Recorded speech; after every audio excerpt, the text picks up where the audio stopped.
Hello and welcome to an Infinity the Game battle report. Today we're playing a really interesting vanilla combined army list against Steel Phalanx, and the scenario is Area of Interest. Now, the combined army list that we're playing today is on screen now, and it's interesting for a couple of reasons. Firstly, it represents two different challenges from community supporters. Now, the first of these is relatively simple. Ian Curtis made the request a little while ago now to play a combined army list with the Caronted Lieutenant Hacker. And so we've got that new and recently improved profile at the head of the army. But the second thing this list is doing is what makes it particularly interesting, because it's a list challenge that was posed by channel member Myriken. I'm almost certainly mispronouncing that. And it was a challenge that made absolutely zero demands with regards to any specific individual profile, and yet is probably one of the most interesting and chewy list construction challenges I've ever had. The challenge was to write a combined army list that, if possible, uses every single species in the combined army that you can in vanilla combined. Now, technically my request was just to run as many as possible, but you can't put that in front of me and expect me not to try and go all the way. And so in this list we have, to the best of my ability, every single species in CA present in one list. And that challenge forced me to make some concessions and adjust my list, and make some inclusions that I otherwise probably wouldn't, simply out of inertia or a sense of comfort with certain pieces, or simply because I hadn't gotten around to them and they were low on the priority list. And the end result is a list that was really interesting to play and forced me to try out a bunch of new things. So what we've got, in addition to the Caronted, who I felt I had to include, even though it's not exactly clear whether or not you can call the EI itself a species in the combined army, I do feel that without the direct inclusion, we'd potentially be missing that.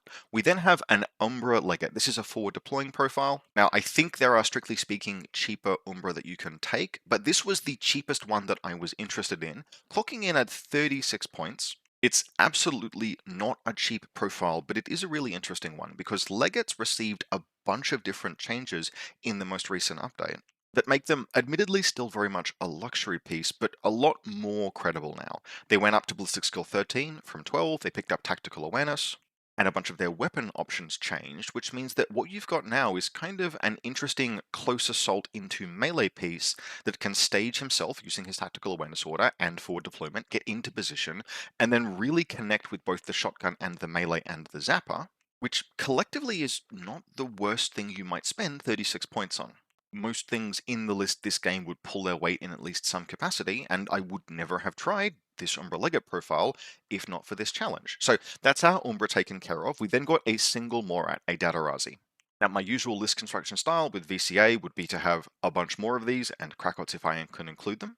Although I do find that those are getting edged out these days just because you've got more expensive Icadrons, lower R-drone availability, so even the 14-point things are a little trickier to afford, but at least one Dadarazi is still essential in this list, firstly because smoke is very good, but secondly because of a piece we'll have later in this combat group. We then do have, yes, two Imitrons, and then we get into our extra for this list, and that's in the form of a Vector Plasma Sniper Rifle linked with a Unidrawn Forward Observer and a Unidrawn K1 Combi. Now, I don't know whether or not Unidrons count as their own species, but again, didn't want to take the risk, but the Vector absolutely does as a member of the Extra race. And the Vector Plasma Sniper in particular, with access to fire teams in VCA, is a piece that I'm very much guilty of just kind of criminally underutilizing. Now, this can be forgiven for like some of N5's history. There was a lot to explore, and only so much time to explore all of those things, but I definitely misappraised the Vector early on in N5, just out of a sense of kind of mental inertia. It's a true fact that experience in any kind of endeavor, but especially in a wargame as complicated as Infinity, is really, really useful. If you have a measure of experience, you don't need to approach problems from first principles. You can therefore dedicate what mental energy you have to solving only those problems that are novel. And given even the very best players of this game do still have limits to their mental bandwidth, given the complexity of Infinity, falling back on experience and relying it, there's nothing wrong with that. But my initial appraisal of the Vector, which was very cursory, was very much an example of why it does not do to just coast by and not occasionally critically examine your own positions, because I'm pretty sure the first time I looked at the Vector, I'd gotten right off the back of playing several games with the Mukhtar and had gone, oh yes, that's a Mimetism and MSV2 piece, that's quite useful, I know how you use those, you throw some smoke and you bring up a burst 4 gun. And so I really only kind of looked at the Marksman Rifle and Spitfire Vector profiles, mostly thinking in terms of like an unlinked model, and there's a Plasma Sniper right there. Like, I knew it existed, and my brain just coasted past it, which is extremely dense because plasma sniper rifles are one of the best weapons in the entire game. And yes, the Vector does have the minimal disadvantage of having the extra rule. If he goes down, he's down for the count. But for 29 points and 1.5 SWC, that is a Burst 2 plus 1 special die, Mimetism 3, MSV2, Plasma Sniper in a list with smoke. That's really, really good. And Unidrons are no slouch either. I had some spare points in this list just to make these upgrades, so we do have a forward observer and a Tinbot firewall. You could very easily, for example, downgrade the Tinbot if you needed to free up a point. In this case, I had a point spare. We then have a Greif operator, absolutely necessary because although Armand Lemuet might not be that bad, I did not have 33 points spare in this list, and so the Greif operator is present as our Tohar representative, and then as our member of the species itself, we have the Glyph Warcore. Anyone in the comments who makes a point about and Urkarit potentially being different species is getting shadow banned for a month. I did not have points to add a nexus to this list, and so the Glyph Warcore was the best I could do. In Combat Group 2, we've then got actually something that I've been kind of looking at wanting to put into practice with VCA when I got around to playing them for a while. And that is a combat group with the very modest goal of just very effectively defending and seizing territory. This combat group does not need to go and do anything proactive. It can lose troops from it if it needs to. It is just there to do things like in the area of interest scenario, secure a pertinent zone. And so to that end, this is a Cyberplug MedTech group. The Cyberplug and associated ranters and puzzlers are additions with Next Wave, and I really, really like them. Of course I do. It's a way of getting 17 troops in a list. If you haven't seen these profiles, go and take a look, but they are effectively peripherals that survive the disconnection of the medtech if he dies. Yes, they'll lose some stats if that's the case. For example, the ranter will go down from ballistic skill 13 to 11, but otherwise they function kind of like peripherals or posthumans, where they are troopers that can act independently and have quite serviceable stats and are very cheap. 11 or 12 points, 13 points being not bargain basement, particularly when we're also paying for the med tech, but relative to the profiles, those are very attractive points costs. And because they're troopers that don't generate an order, they're eminently disposable. And so they are being used in this case almost entirely as defensive pieces. The Ranter is paying the cheapest profile. I've actually had some quite good results with the Spitfire Ranter. It's basically a bulletier on absolute steroids, but for defensive work, the 12.1 is totally fine.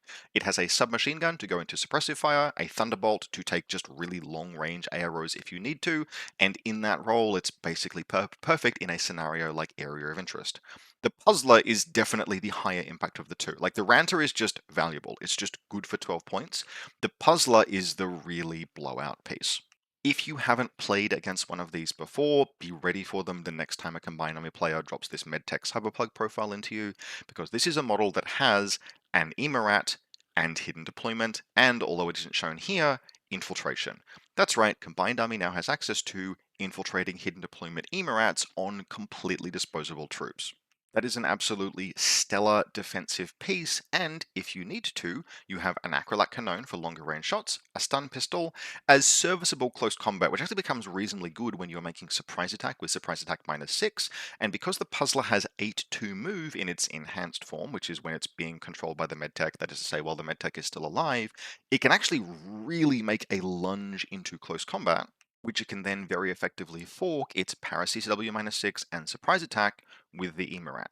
If that wasn't all, and again, most of the time what you're going to be doing is dropping this thing out in ARO to Emirat something, you have 8-inch movement on an infiltrating model with a deployable repeater. And so in this list, we didn't have the points for Bit and Kiss. Don't worry, we do have a human. But in Bit and Kiss's absence, the Puzzler is your extremely scuffed network projection because it can hidden deploy and then surge 8 inches forward and place a deployable repeater.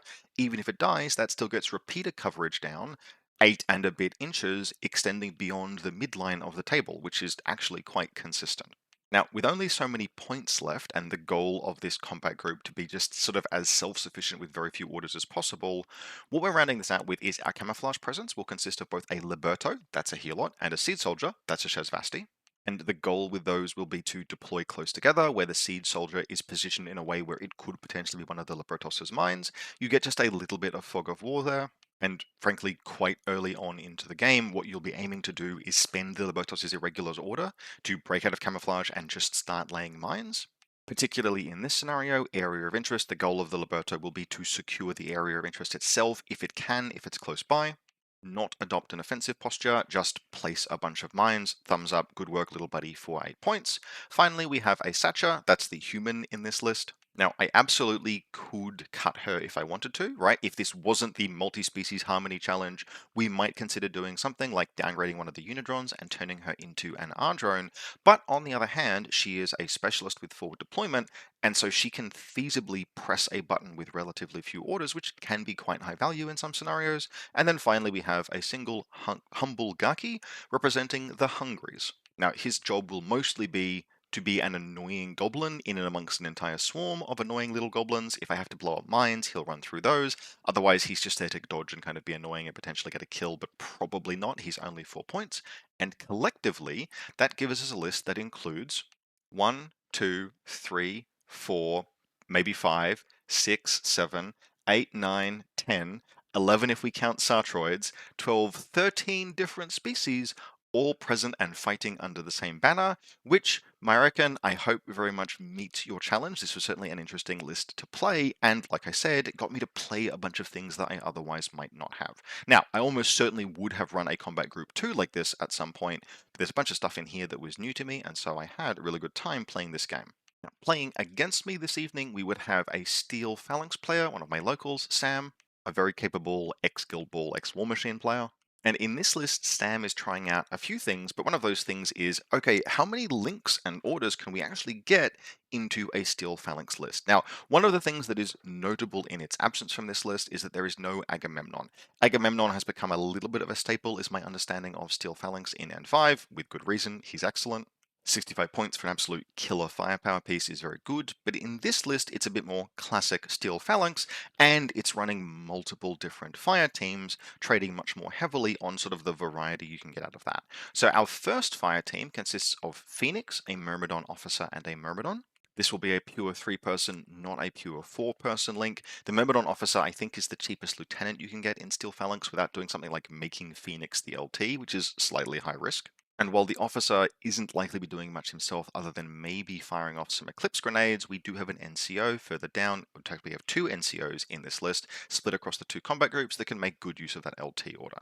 This is going to be a primarily defensive fire team, but because it consists of Myrmidons, it absolutely can move out and shank something if it needs to. We then have a War Corps, then our second fire team consisting of Eudoros and 2 Myrmidons. Now, realistically, the Myrmidons are here because they're 16 points and kind of fine on their own merits, and Eudoros does want smoke grenades to hang out with him. This is the kind of fire team that, frankly, if you could get away with it being a duo, you can't, but if you could get away with it being a duo, you would probably just run Eudoros and a single Myrmidon, sorry, but Myrmidons are good, and Eudoros, of course, is excellent. He does have limited cover in N5, which is a far cry from his heights of power when he had Frenzy that was suppressed. He's also become a heavy infantry this edition, which will be relevant this game. But for 36 points, he's still himself a fire team in a can. He fights very effectively at all ranges. He's got fine ballistic skill, he's got mimetism -6, he is durable, and stapling 1 or more Myrmidons to him covers off the only things that he needs, which is +1 special die on his gunfighting and someone to provide smoke. He is, as noted, the first of 2 NCOs. The other one will be in the second combat group, Nessa Alke, and so he will be one of the more forward-facing pieces. He'll be moving forward trying to accomplish things, whereas Phoenix will be staying back a little more. We've then got a Probot. There are multiple things in this list that need baggage, and it benefits, distributed benefit a lot from it. Probots are excellent. And then finally, we have probably the experimental piece in this particular list, which is forward deploying Ajax. Now, Whether or not you take forward deployment on Ajax is really a genuine question.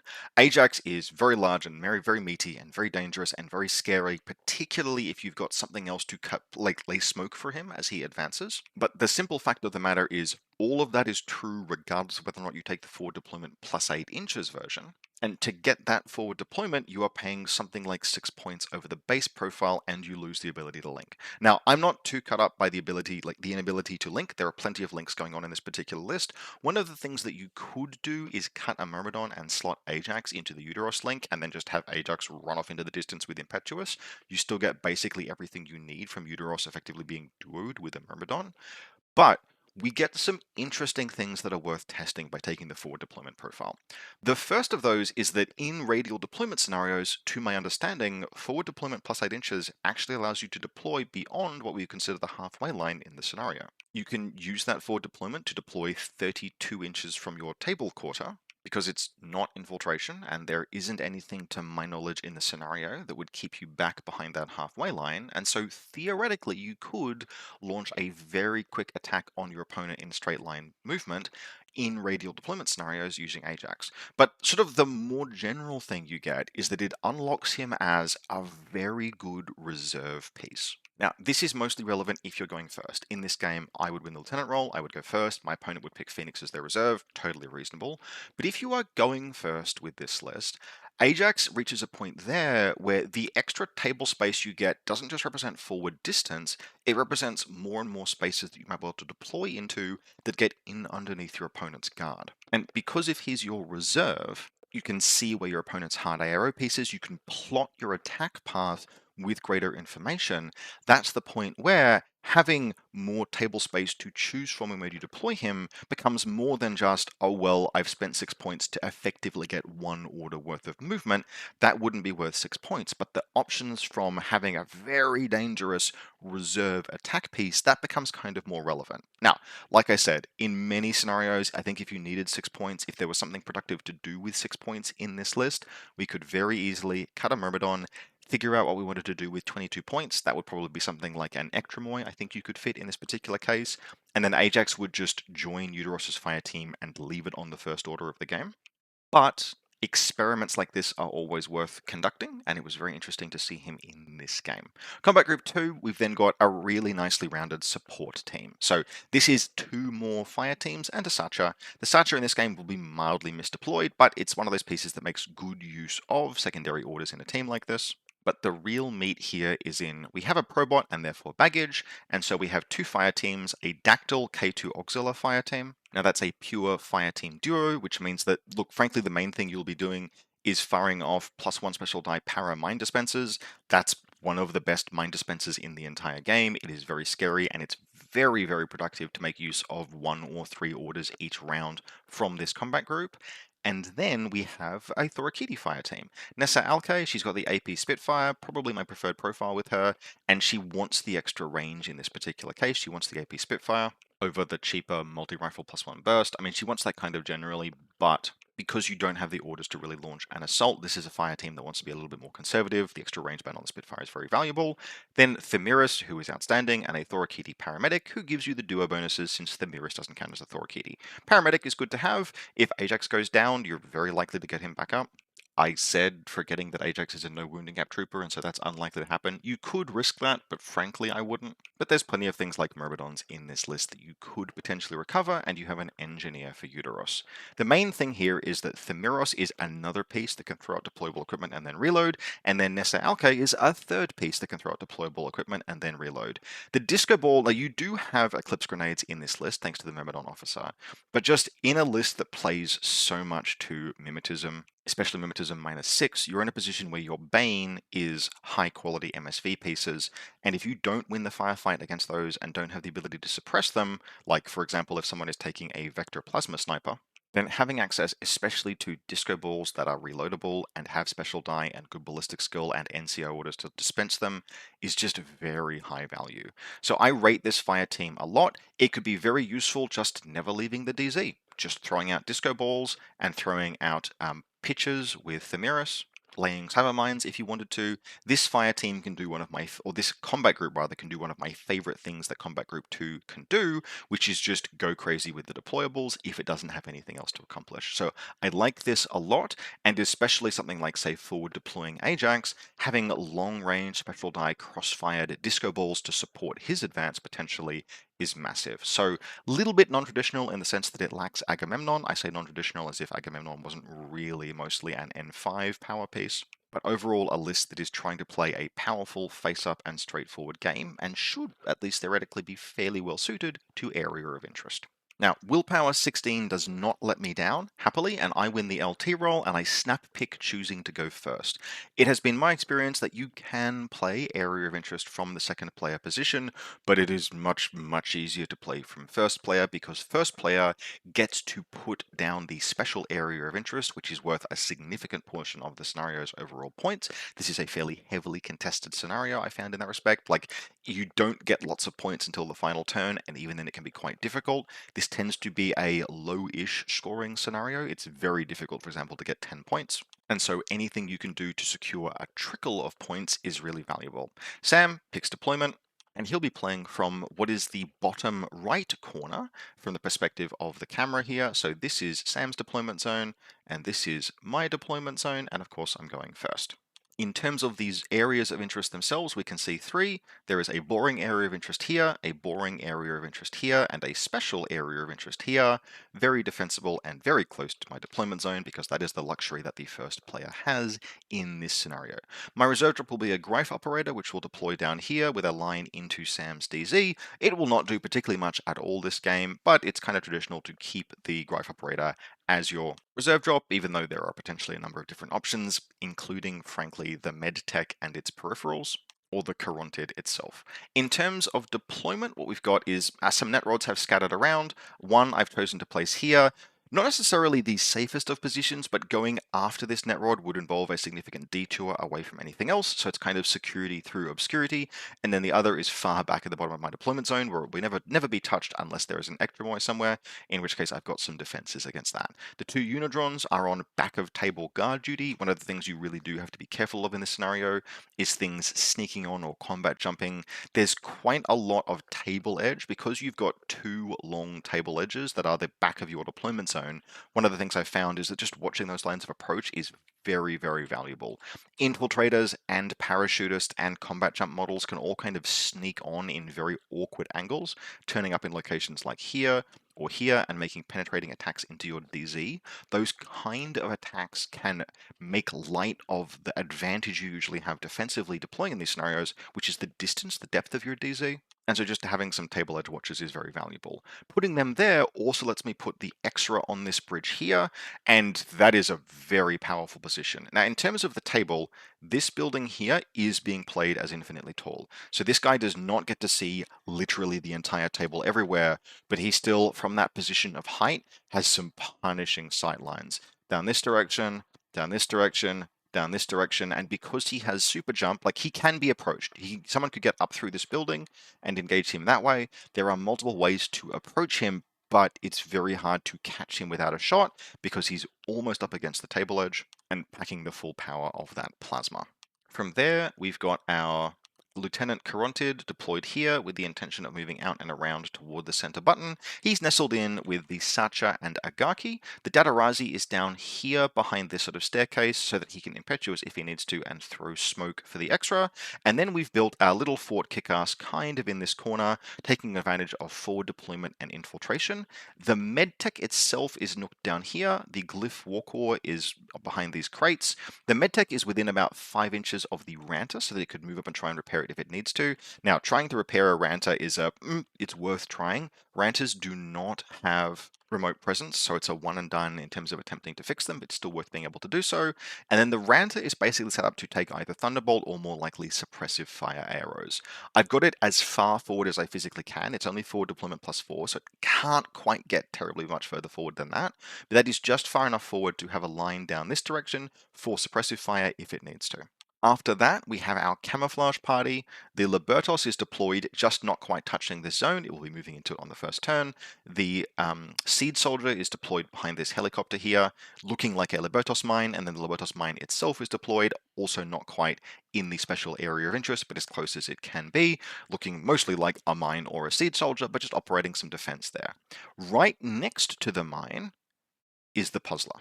Its intention is to be able to see anything that might be entering the area of interest from this zone, or anything that would approach the area of interest from this zone. It can respond with any of its AROs, and because it's deployed basically in the same space as the mine, I have lots of opportunities to do things like freak my opponent out, or check trigger areas, etc., all of which will give me useful information.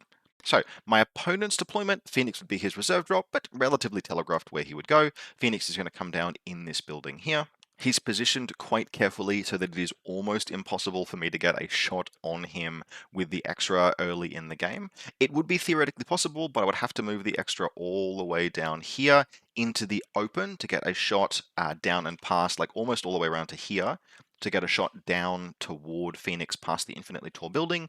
That would be possible, but I wouldn't bring Dotterati Smoke along doing that. It would be too difficult, and I'd have to drag the Unitrons along, and that would take a whole lot of orders. So Phoenix is quite defensively positioned here, but with his own powerful ARO presence, basically doing much of the same thing that I am, looking out kind of in all of these different directions. There are ways on the low ground down and around past him, but he's projecting a good ARO threat. The Myrmidon officer is on this rooftop here. There's another Myrmidon hanging out down on the ground level somewhere. We have the Dactyl and K1 team here, again doing that thing where you're watching table corners, table edges, etc. They're actually positioned quite effectively on anti-infiltrator duty, which is part of why the Greif operator didn't go for an over-deploying infiltration. Now the Uteros double Myrmidon fire team is deployed around here. Uteros is on the low ground, able to move out and around quite aggressively. The low ground gives him a little bit more cover against things like my Vector, while the Myrmidons on that bridge are mostly there for moral support, but they can move forward if they need to. We've then got the Sacha on this high ground and the Warcore on this low ground. Both are kind of presenting Flash Pulse AROs. The Sacha is actually mildly misdeployed. My opponent sort of misjudged the lines that my Vector might be able to take. The Sacha will die early in the game as a result. Should have been a little bit more conservatively placed, but not the end of the world. And then we have the Nessa, Alke, Thorakiti team and Thamiris all deployed in and around this position here, with Thamiris's mine on Cybermine. He's using Mine Layer on kind of picket duty. Ajax is deployed a long way forward in this direction, which will definitely come up on the first turn. He is set up for some very aggressive, impetuous movements. He's been deployed in a way that will let him get in, up, and around. This building here and these crates are just tall enough to let him get past line of sight of my Vector and begin an attack. That will be very pertinent on the first turn. And then, in what is probably the only really significant misdeployment of the game, the Mulebot is down here behind these buildings. Now, the reason why this is a misdeployment is that the Mulebot is actually just really important to all of the things this list can do. I think the goal of my opponent was not to cluster his pieces in this cavity here in his deployment zone too much, but frankly, it's where the Mulebot should have been. Centrally positioned here lets it reload the K2, lets it reload Thamiris, lets it reload Nessa Alco. All of those options are incredibly important, and by having him over here, anything would need to detour if it wants to reload. It's not the end of the world, but it's an optimization that would have changed how he could have played his first turn, and something kind of to correct in future. If the Mulebot wasn't there, basically the other changes that I would personally have made to this DZ is that the Sacha would have been relatively forward positioned. She's got an EM grenade. It's not like I'm going to really run at her with my Chirontid too hard. And Booty has a tendency to roll up things for a Sacha that can make it quite good in that forward defensive position. For example, mine has +4 armor. She has grenades. And then the other thing I would probably have done is maybe pull the Warcore a bit further in this direction. Not necessarily because I think it's badly positioned. That's actually a very nice Flash Pulse line that it's got, but because you do want to have something kind of within lunging distance of Ajax. And the reason for that is that Ajax is a piece who is still moderately susceptible to being mobility killed, since he's a hackable heavy infantry with low willpower, and just having someone nearby who can pick up the speedball and go and put the little pin at the back of his armor and cause the hard reset is valuable to have, and in this case it's kind of the Mulebot hoping to do that work. The Warcore or the Sacha, either of those would have been better suited. So that gives us our deployment. As noted, I am going first. And it is very much the first 2 turns of this game for both players that are going to showcase this as a game of high highs, but more importantly, low lows, and kind of show how bad luck for everyone can ultimately sort of cancel out. I'll tell you what my plan was, and then I'll tell you what happened. The plan was, using the large quantity of orders I have, thanks to a +1 order lieutenant, to get the Caronted, come up and around this way and press this button, bounce through this direction. I can pretty easily cautious move through this gap that Phoenix is watching, and then run at Ajax.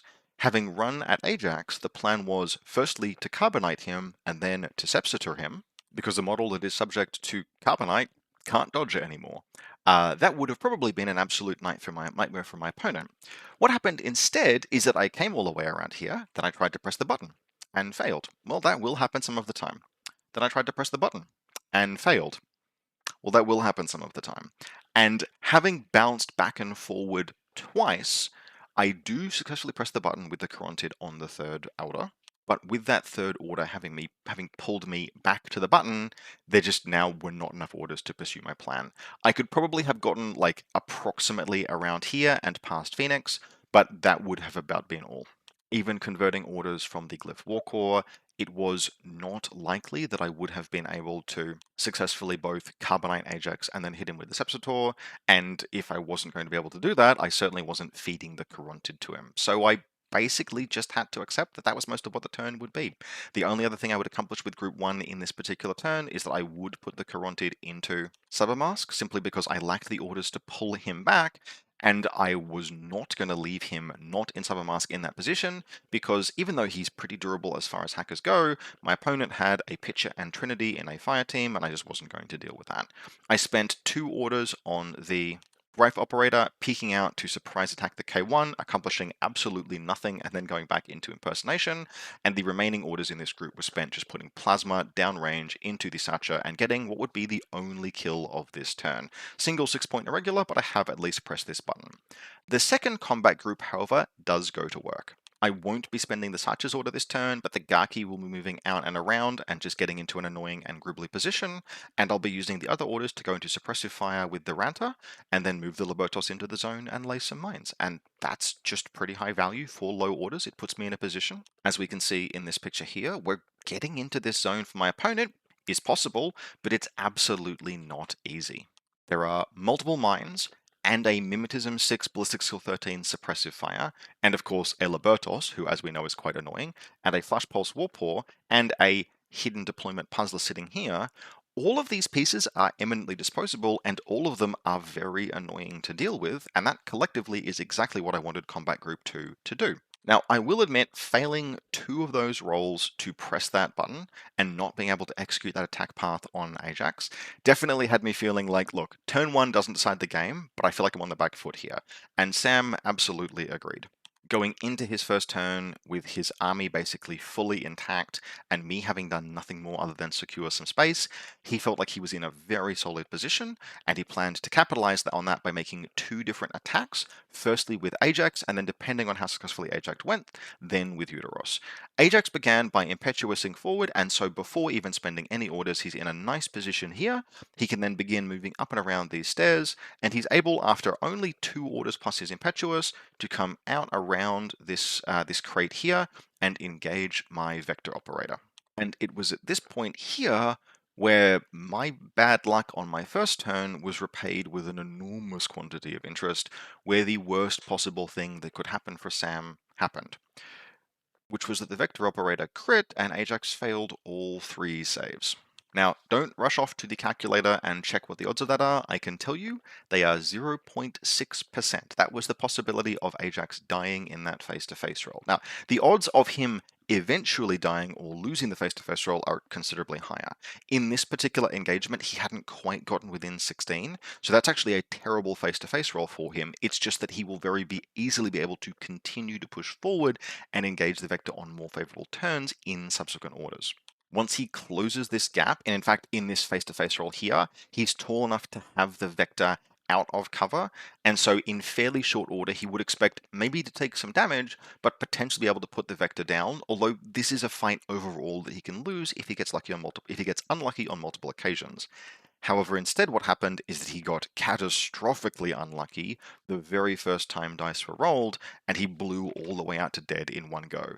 At which point I went from feeling like, this is a very hard game, to, hoo, we're cooking now. Now, I'm not going to blow smoke up anyone's ass and say that there was a silver lining to that particular face-to-face roll, but to the extent that there was, the only way that could really have been any worse is actually if the 0.6% to die hadn't materialized, but he had copped some wounds, had then spent another order, had then lost the face-to-face roll again, and then died that way. And the reason that would have been worse is that the same thing would have happened.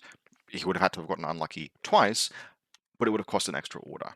As it was, because Ajax went down 3 orders into that attack run, he still had a reasonable quantity of orders to put his second plan into action, which meant getting Eudoros out and forward. But because the Vector was still present, no worries, there's a plan for that. Nessa Alke moves up and around, and she gets some disco down here, and that very comfortably blocks all of the line of sight that the Plasma Sniper might have, giving Eudoros pretty unfettered ability to move.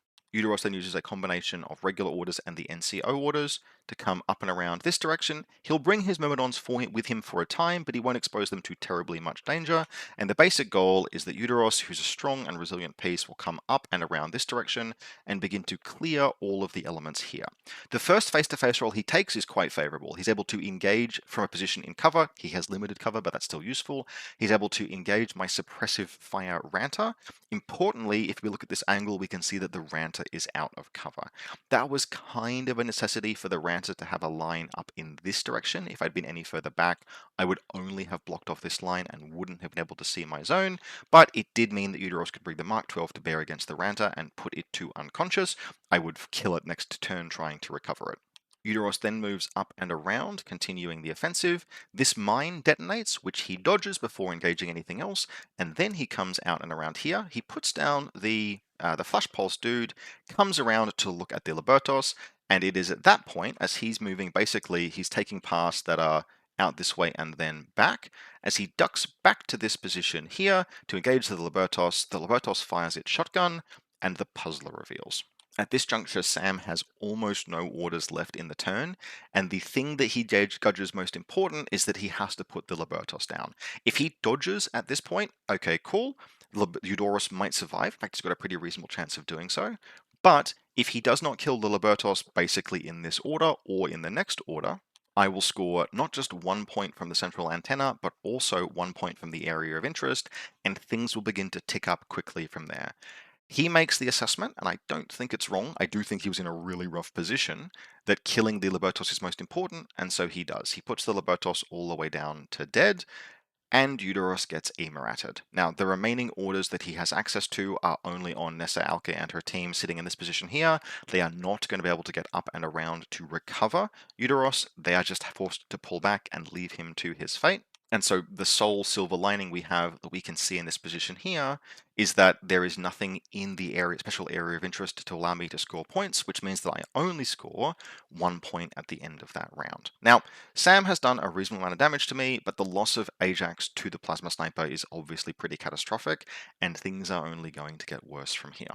I still have ample orders in my primary combat group, including a tactical awareness order, and so those will be spent along 2 lines of advance. Since I still have the antenna pushed and don't really need to do anything else about that, I can spend this entire turn attacking. A single order in group 2 will be spent to bring the puzzler into this special area of interest so that I can potentially score points from it next turn, and then otherwise in combat group 1, the Umbra is going to step out, move around, and bring his Vulcan shotgun +1 burst to bear on Eudoros. Now, it will actually take 3 orders of just shooting isolated and immobilized Eudoros before I finally put the bastard down. He just makes armor save after armor save, but I do put him down. And 3 orders spent with the Umbra doing that still leaves 8 orders on the Lieutenant Carontid, who runs in this direction. He gets in underneath Phoenix. There is a picture that has been landed. I'm just going to walk past it. We'll actually come out and around this way. We'll use Cybermask. We'll cross this gap. A discover gets made by the war call while Phoenix holds. No worries. I just needed to get past. I close to here. And then I come out and around this direction and start taking engagements around here and around here. Now, under normal circumstances, fighting all of the various things that are in this position would be very challenging. They would be able to do things like throw smoke grenades or fire chain rifles, all of those in confidence with their mimetism -6 which makes it quite difficult for me to put the plasma on them.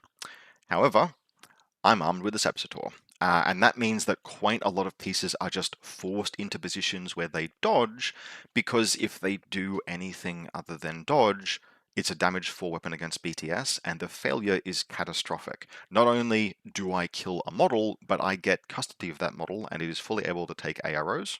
And it turns out Steel Phalanx don't like fighting Mimetism 6 pieces any more than I do. There is an incredible quantity of violence that happens around here. I'm able to get Sepsitors over multiple pieces. They are forced to dodge. When they try and dodge, then I just fire the plasma at things like Nessa Alke. And so Nessa Alke goes down, and by the end of the round, Phoenix is fine, but I am able to Sepsitor both this Myrmidion and the Thorokidi that is nestled in behind these trees. Now, those are not incredibly high value troops, but it still represents something like 32 points that have now swapped to my side of the table rather than Sam's, and both of those models have template weapons. On top of that, I'm able to re-enter Cybermask with a spare order, and at that juncture, Sam is in a fairly brutal position. The best case for this turn is that he has to fight his way out through his own troops, and as it happens, Phoenix is in a position where any activation will prompt 2 template AROs, and he dies in ARO on the first order of Sam's turn. Now, Sam is an absolute trooper and will play out the rest of the game to the best of his ability, and if we fast forward across multiple turns, we will see a game attempt made to put the Carontid down, and ultimately Sam falling back on accomplishing what he can. Not to beat around the bush, but the final turn from Sam involves just getting the Myrmidon officer itself forward. It gets across the halfway line into this zone and then scores net undermine. And in fact, Sam's only 2 points this game will be from securing this regular area of interest at the end of the game, and that 1 point. I will have had my Sacha run all the way across the table around to here to get both into this zone and secure the HVT, which is behind this crate, and I will otherwise hold all of the passive sources of points for all of the remainder of the game. And so that very much wraps up the game there. Very reasonably with the position that, look, this list was fun to play, I got to use all of the different moving parts, but after some bad luck on my first turn, an absolutely catastrophic case of bad luck on my opponent's first turn, kind of set the tempo for the game. Once those things occur, once those events were in motion, something else quite radical would have had to occur in order to further upset the game balance. And frankly, that didn't happen for the remainder of the game. It did, to an extent, feel like, and I observed this afterwards, there's this interesting phenomenon that occurs with Steel Phalanx, where games with Steel Phalanx can sometimes feel kind of dicey, just because the bastards are so hard to put down that the critical hits become more noticeable, because often the only way to get a win against a Steel Phalanx like Fire Team or assault position coming your way is to score that crit. So they feel a little bit more noticeable than they would versus another army where your target numbers aren't so low. But this was absolutely a game where some bad dice on my side meant that I couldn't launch a potentially devastating attack, but then equally, like worse, much worse dice on my opponent's side meant that my inability to launch that attack absolutely was not capitalized on, and the game began to go downhill quite badly from there, aided and abetted by an extremely cheeky puzzler, which secured the rest of the deal. So Ranters absolutely proved themselves. Admittedly, the Umbra Samaritan kind of got to take advantage of the chaos that the puzzler caused, although, in fairness, we can see an unconscious Myrmidon here. That was the product of a very optimistic move out, move back shot with the Vulcan shotgun on turn 2, I wanted to say. But otherwise, I pretty much had this game all my way, particularly once the Carontid got in amongst the cookie jar and was able to start leveraging that Sepsitor Plus. Sometimes you have those games, and the Sepsitor is just absolutely a piece. It's one of the few snowball mechanics in Infinity, alongside Protheon, where the end product of an engagement isn't just that you, my opponent, are in a worse state, but in fact I am in a better state, much better state than before the engagement started. And we saw that in absolutely full force here today. So look, Sam, thank you very much for being a trooper. It was an absolute pleasure of a game. And outside of those notes I made at the beginning about the deployment, I don't really think you did anything particularly wrong. If there had been the baggage bot closer to the center, you would have been in a position where you could have used an order a bit more freely on your first turn to lay some paramines down and around, kind of like in these spaces here, which would potentially have dissuaded the Carontid, which would have made a massive difference in terms of your ability to go into turn 2. But when all is said and done, when Ajax got by that crit, and then the puzzler dropped out of hiding, I think I timed that very well, but it was still an absolute catastrophic blowout. So well played by the Steel Phalanx player in this particular case, but into some very rough circumstances. And for my part, I really enjoyed this list. It used a lot of things that I wanted to try out, some things that I would never have thought of. So thank you very much to both of the people in the channel supporter community, that's Myrakin and Ian Curtis, for the requests that led to this battle report. Just as a reminder, if you'd like to support the channel, you can do so via the Buy Me a Coffee link in the video description below, or by becoming a channel member on YouTube. When looking for inspiration for battle reports like this one, or requests for faction focus, I do consult with the channel supporter community, whether that is via requests directly to me from those channel supporters, or members only polls on YouTube. I do check in with the people who support this channel and make these videos possible to see what kind of content it is that you'd like to see. We do Infinity videos about once a week and cover other war games as well, and so I hope very much that you've enjoyed this, and we'll be back next week with more Infinity content.